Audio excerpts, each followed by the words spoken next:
October 25th, 2023. Gunshots shatter the quiet streets of Padre Hurtado. Within seconds, a TikToker known as Narco Queen lay dying, her freedom short-lived. But who wanted her dead so badly they'd risk everything to silence her? And why? Here at times, TikTokers messed with the wrong people.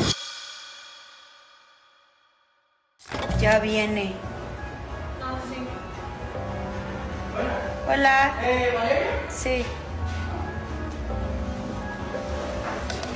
May 13th, 2025. Valeria Marquez was live on TikTok, smiling, chatting, unaware death was seconds away. A man walks in, asks her name, then pulls the trigger. Her followers are watching in shock as that screen went black forever. At just 23, Valeria was one of Mexico's rising influencing stars. Her TikTok was full of makeup tutorials, fashion hauls, and glamorous selfies. She had more than 100,000 followers on TikTok and nearly as many on Instagram, all drawn in by her charm and polished aesthetic. But Valeria wasn't just an influencer, she was a businesswoman. In 2024, she opens her very own salon, Blossom the Beauty Lounge, in Zapopan, Jalisco. A bold move taking her online fame to real-life success. And then came the day that changed everything. May 13th, 2025. That morning, Valeria goes live from her salon, chatting casually with her audience. Now it seems like any other day, but right in the middle of that stream, something strange happened. She mentioned someone was delivering a gift, but it wasn't just any gift. She sounded uneasy. Why didn't he just drop it off? She asked on camera. Were they going to pick me up or what? Her words hung in the air, and her followers noticed. Something was off. Moments later, two men pull up with motorcycles. One guy walks straight into the salon and asks, "Are you Valeria Marquez?" The second she confirms who she is, boom, 3 shots. 1 to the chest, 2 to the head. She collapses right there on camera. Live stream kept rolling. The screen goes black, only when her friend calmly picks up the phone and ends that stream. So the internet exploded. Clips are circulating like wildfire. The real shot comes when viewers begin connecting those dots. Now, before her death, Valeria had expressed feeling unsafe, specifically due to her ex. But it would be her friend's strange behavior that really raised eyebrows. People were asking, why didn't her friend scream? Why didn't she run? Then came the bombshell speculation. Valeria's friend had allegedly set her up. According to online chatter, Valeria had wanted to leave the salon earlier, but her friend convinced her to stay, buying her a drink and even a stuffed animal, saying she had an expensive package only Valeria could receive. That package, a death sentence. And now rumors are swirling that Valeria's friend and her ex, the one she feared, were romantically involved. Classic. As sus as it all is, authorities launched this femicide investigation, a term used in Mexico for gender-based killings. But this ain't just femicide. It was public and it was brutal. And worst of all, it's still unsolved. And just when things couldn't get more disturbing, her grave was vandalized days later, like someone desecrated her tomb. The message was pretty clear. This wasn't just murder. It was a warning. Valeria Marquez didn't just die. She becomes yet another symbol. Maybe she got caught up with the wrong people. Maybe that fame made her a target. Maybe the wrong people made her famous and then she became a target. Who knows? One thing's for sure. The world watched her final moments, and we still don't know who really wanted her dead.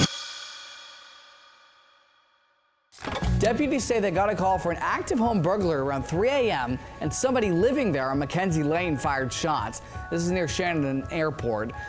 Police say they found 3 people on scene. 2 were shot, including 18-year-old Michael Bosworth Jr. He died at the hospital. Michael Bosworth Jr. had no idea that a silly prank would end his life just hours before his high school prom. Now it's around 3 a.m. on a quiet Saturday on May 3rd, 2025, when Michael and 2 of his teenage friends were out in this suburban Virginia neighborhood, filming a ding-dong ditch for TikTok. We've been doing it for a long time, ringing people's doorbells and running away, all for some laughs, right? But this night would be anything but funny. The boys had already hit a few houses when they approached the home of 27-year-old Tyler Chase Butler. According to one of the surviving teens, they ring that bell, take off running to hide, start giggling and trying to catch it on video, but Butler didn't see harmless teenagers. He thought somebody was trying to break into his home, and without warning, shots rang out in the darkness. Michael's hit. Another boy struck. The third manages to escape unharmed. ER crews rush Michael to the hospital, but it's too late. At just 18, the Massaponax High School Samuels Sr. was gone, killed before he got to wear his tux and go to prom. The Spotsylvania County Sheriff's Office charges Butler with second-degree murder, malicious wounding, and use of a firearm in the commission of a felony. He claimed self-defense, telling investigators he believed he was being targeted in a home invasion. But the teens tell a different story. Now, they'd never been to that neighborhood before. They're just out here pulling pranks for old TikTok. One of them would show a detective a video on his phone of some earlier pranks they'd recorded that day. No weapons, no break-in, just dumb teenage shit. Michael's death sent shockwaves throughout the community. The school district scrambled to offer grief counseling during prom, and back on campus Monday morning, parents were horrified. TikTokers shaken. What started like a harmless chase for content had ended in gunfire and a body bag. And what stung even more? The sense that this tragedy could have been avoided on both sides. Now, was it poor judgment from teenagers, an overreaction from a fearful homeowner, or maybe just a fatal mix of both? As of now, Tyler Butler's at Rappahannock Regional Jail without bond. Michael Bosworth Jr.'s family's left with questions, grief, and a graduation ceremony with one less chair. His final TikTok prank never made it to the feed, but its consequences are etched into real life forever.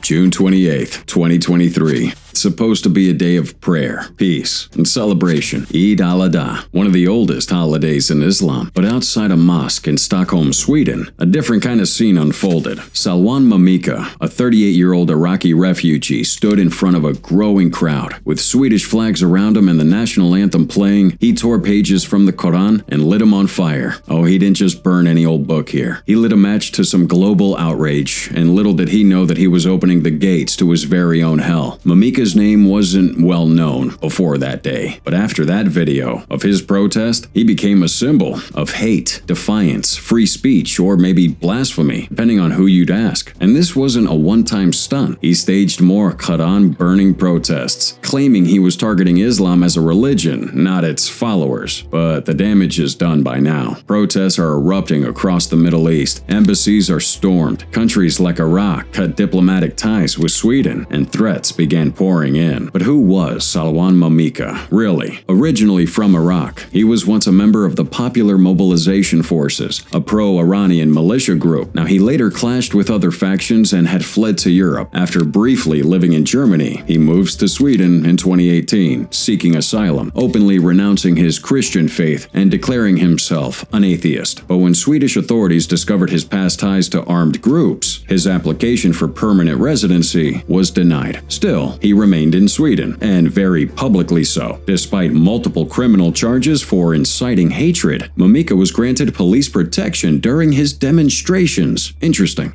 In 2024, he even tried to flee to Norway, claiming he no longer felt safe. But unfortunately for him, Norway sent them right back. By January 2025, the threats against his life are growing louder, and on January 29th, it happened. While live streaming on TikTok from his apartment in Södertälje, Salwan Mamika was shot and killed. Viewers are watching in real time as chaos erupted. The killer, police believe, entered through the roof. 5 suspects are later arrested, and Sweden's prime minister suggested the attack may have had international backing. Salwan Mamika's death only added fuel to an ever-growing fire. Was he a martyr of free speech, or probably a provocateur who went too far? Maybe just a man who underestimated the rage his actions would unleash. Again, one thing's clear. This guy didn't just set a holy book on fire. He ignited a global reckoning and paid for it with his life on TikTok.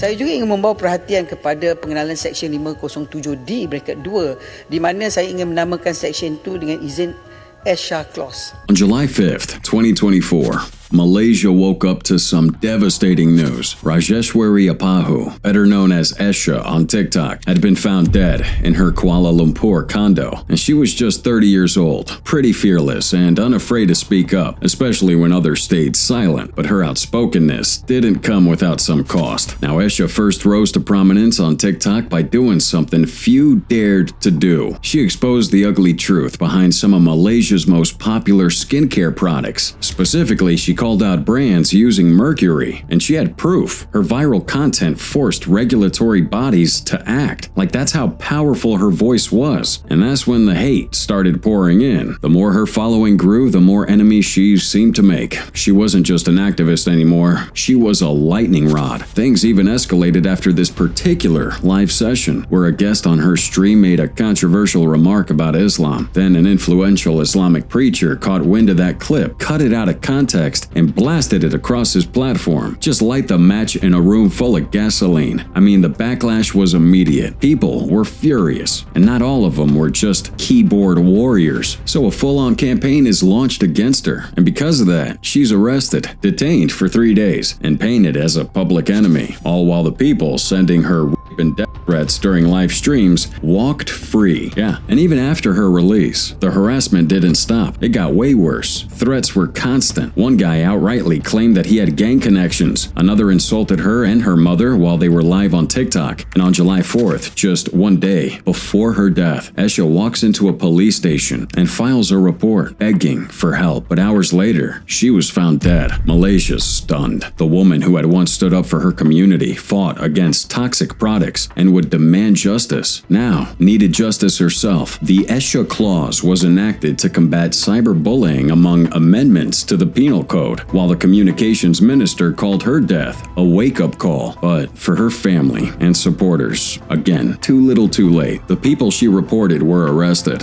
but fined only 100 ringgit. That's $23. Her life was worth less than a parking ticket. Essha's death wasn't just a tragedy. This was an indictment of a system that silences truth tellers and protects bullies. And now her name has become something bigger, a rallying cry for real accountability, both on and offline. They're gonna snipe them my side, please. Empress, leave on the last piece.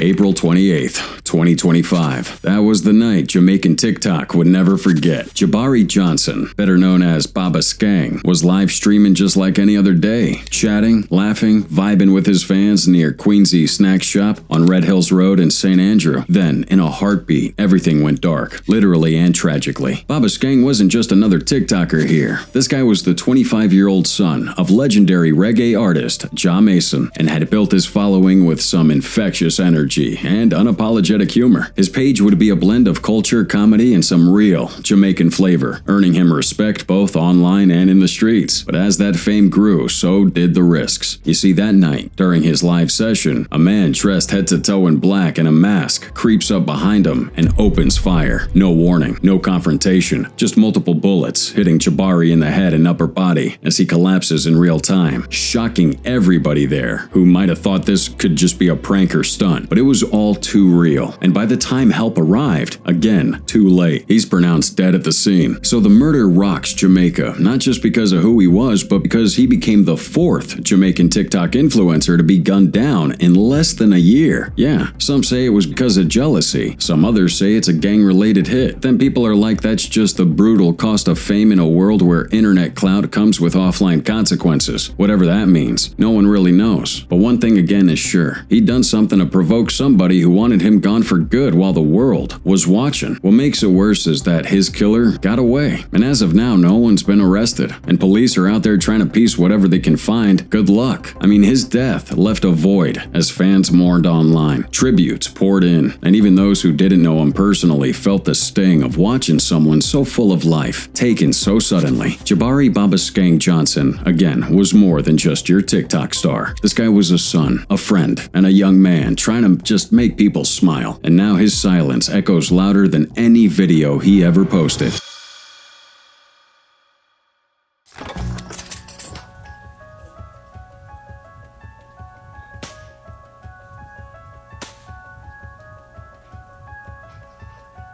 December 7th, 2024. Xavier Fogga was live on TikTok, just another one laughing with his fans. When a door creaked open behind them, he turned around confused. Seconds later, viewers heard shouting, then gunshots, and then the stream cuts to black, mid-scream. Known online as Naya Gang, Xavier, again, wasn't just another face in a crowd of content creators. This guy had style, charisma, and over 200,000 TikTok followers, tuning in for his freestyles, animated rants, and sharp clapbacks. But in Jamaica's raw and often dangerous social climate, popularity isn't always a blessing. Sometimes it's a target. That night, Xavier's chilling at his house on Panton Lane in St. Catherine, streaming to his fans, who thought they were just going to be in for another entertaining session. Instead, they become witnesses to a murder. In the middle of his live session, two masked gunmen storm into his house. Cameras rolling as the chaos unfolds. Xavier tried to run, desperately ducking, but he was gunned down with multiple shots to the head and up torso. His life ended instantly. A friend who was with him had escaped unharmed, but was traumatized. Now, the live stream captured more than just the act. It captured the buildup. Just moments earlier, Xavier had a fight with one viewer who used a voice and facial distortion filter. That viewer made a chilling threat during the stream, and Xavier, in true Naya Gang fashion, clapped back. But who would have thought that that would have become a reality, especially that quickly? He wasn't new to confrontation. Xavier had recently been involved in online feuds with a lot of TikTok personalities. His boldness had won him fans, that was the point, but it also made him enemies. And in Jamaica, online beef can really spill over into the street. Police quickly launched this investigation, and by January 2025, they had a name: Romaine Rumstain Thompson, a known criminal and also the suspected killer of Constable Justin Martin months earlier. Thompson was now identified as a key suspect in Xavier's death. Now, before police could bring him in, Rumstain himself was killed in a shootout with officers in Manchester. Still, the motive behind Xavier's murder remains really murky. Was it tied to a TikTok feud? Was he caught up in something deeper, perhaps unknowingly? Or was he simply targeted for being loud, proud, and public in a place where that can get you killed? I mean, people across Jamaica were pissed off, but it also spread a lot of fear. Creators who once went live without a second thought now just kind of pause and wonder if going viral is worth dying for. Because on that December night, the ring light didn't just go dark. It lit up everything that's wrong when fame, ego, and violence collide.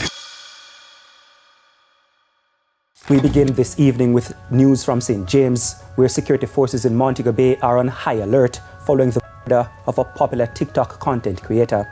The deceased is 23-year-old Marlon Samuels, also known as 41 Busted. December 20th, 2024, just after 10 p.m., Marlon Samuels had just wrapped up another one of his signature Instagram lives, where he was hyping up his upcoming birthday and joking around with followers like he always did. He had no clue this would be his last broadcast. Within seconds of signing off, gunshots ring out on North Lane in Montego Bay, Jamaica, changing the course of his life for the worse. Online, this guy was a firecracker, full of humor, defiance, and unfiltered energy. Marlon had racked up tens of thousands of followers on TikTok and Instagram, where he had the kind of content that only a real street voice could deliver. Whether it was calling out rivals or celebrating life in Rose Heights, he knew how to hold an audience. But with this fame, he became visible, and visibility in a place like Montego Bay can be dangerous. Like, his killing didn't just feel random. It came weeks just after Xavier Naya Gang Fogga was shot and killed. Fans couldn't help but draw the parallel. Did somebody have a hit list? Was there a bigger message behind these young, loud, and online Jamaican influencers? Whispers started flying. Marlon might have been mixed up with some gangs in the area. Some said he had ties to Rose Heights Dons. But then Jamaica's National Security Minister, Dr. Horace Chang, publicly dismissed these rumors, calling the connections purely coincidental. You know, coincidence or not, the violence didn't stop there. Days later, police track a group of armed men linked to ongoing chaos in the same area. A deadly shootout followed. 3 suspects were killed, including a guy thought to be a major player in the Rose Heights gang war. Authorities hinted that the confrontation was part of this fallout after Marlon's murder. The online community mourned as real-world violence escalated. Fans flooded his pages with tributes. He was supposed to be celebrating another trip around the sun. Instead, he became another cautionary tale, a stark reminder that clout and controversy, again mixed with some street politics, can turn pretty deadly. Marlon 41 Bushead Samuels wasn't your normal influencer. This guy was a voice from from the ends, a product of his environment, and in many ways, a symbol of the thin line between fame and fatality in Jamaica's digital age.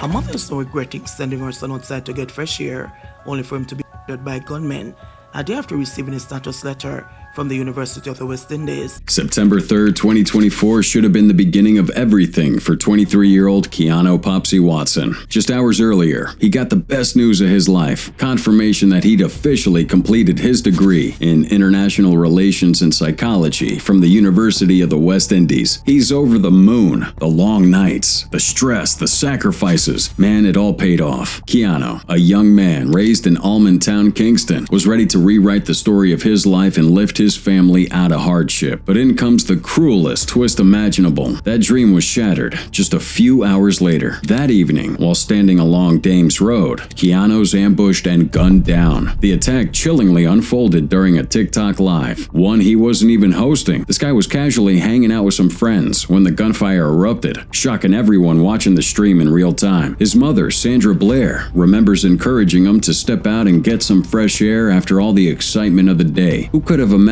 that this would have been the last moment they shared? The pain in her voice afterward cut deep. He was just starting his life. She said through the tears. He worked so hard, and now he's gone. You see, Keano wasn't just a graduate. This guy was a well-loved personality on TikTok, known for his cheerful videos and positive energy. Like Popsy had built a following by staying real and relatable. He'd been so vocal about wanting to make something of himself, not just for fame, but to genuinely help his family and community. The motive behind this remains unclear, and no arrests have been announced. Was it a case of mistaken identity? A targeted hit? Had social media rivalry turned deadly? No one knows for sure on this one, but he must have done something to somebody to have attracted such a brutal death, and again, a stain on Jamaica's youth and influencer culture. The video, which some say captured the gunfire, spread like wildfire, and these poor people had another painful reminder of how quickly joy can turn into horror. Now, Keano's death ignited calls for more protection of public figures and raised alarms about the risks that come with online fame, especially in these volatile environments. But beyond the headlines and viral clips was a young man who just wanted better. He wanted his life to mean something, and even in death, it does.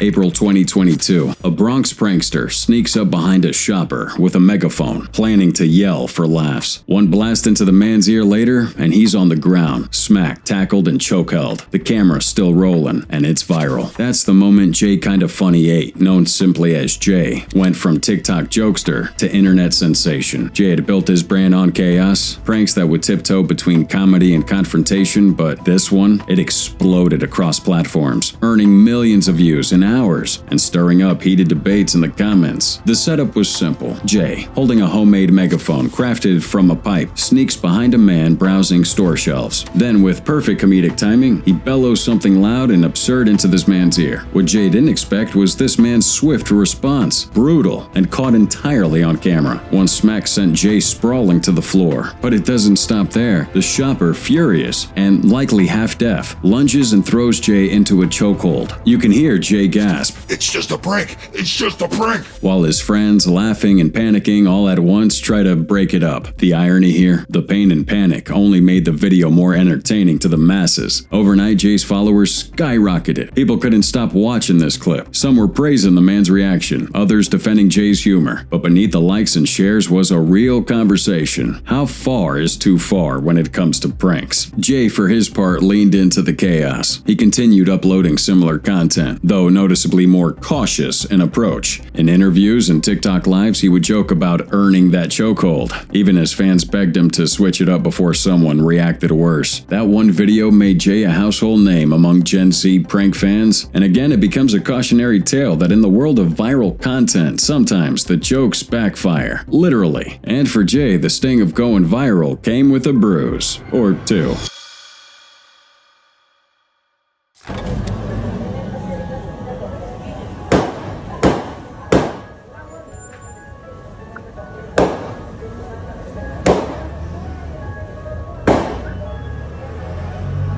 October 23rd, 2023. It's broad daylight when bullets shatter the quiet streets of Padre Hurtado, Chile. Behind the wheel of a white car sat 24-year-old Sabrina Duran Montero, known to her fans as La Ina, and to law enforcement as the alleged narco queen of Peñaflor. Moments later, she's dead, gunned down in a brutal ambush that stunned the country and left her TikTok fans in shock. But Sabrina's story started way before that violent end. Born back in 1999 in Resoleta, Sabrina was charismatic, bold, and unapologetically flashy. Her TikTok page, under the name Joaquina Guzman, a playful twist on El Chapo's full name, was a mix of dance trends, makeup tutorials, and luxury flaunting. Viewers loved her. Her numbers soared, but behind that influencer glow was a darker truth. She ain't just playing narco queen online. Man, she's living it. Authorities say Sabrina was a key figure in a drug trafficking gang operating in the Santiago suburbs.